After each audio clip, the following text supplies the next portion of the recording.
ओम शांति। आज दिनांक 2 मार्च 2022। बाप दादा हम बच्चों को तीव्र पुरुषार्थ के लिए जो अव्यक्त इशारे देते हैं उसका मनन करेंगे।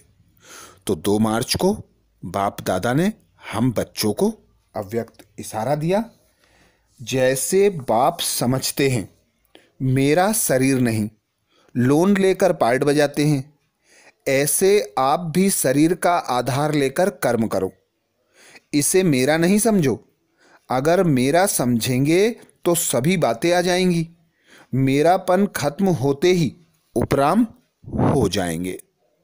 अर्थात उपराम होने की युक्ति बाबा बताते कि अपने पिता की स्मृति रखो। कैसे तुम्हारा पिता इस धरा पर आता है, कैसे देह का आधार लेकर पार्ट बजाता है और उपराम हो जाता है। तो ऐसे ही हमें खुद को यह स्मृति रखना है कि यह हमारा मरजीवा जन्म है। पुराने जन्म से हम मर गए अर्थात देह के बंधन से मुक्त हो गए, देह के संबंध से मुक्त हो गए, कर्मों के बंधन से मुक्त हो गए। तो मैं आत्मा निराकार हूं। मेरा इस धरा पर विश्व कल्याण का कार्य है।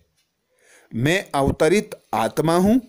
पिता परमात्मा ने मुझे यह जन्म दिया है जो विश्व कल्याण अर्थ दिया है।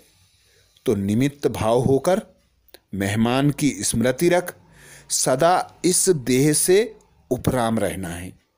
कर्म करने के लिए कर्मेंद्रियों का आधार लेना है, पर मेरे से मुक्त रहना है कि यह मेरा शरीर है, यह मेरा संबंधी है, यह मेरा कपड़ा है, यह मेरा बच्चा है।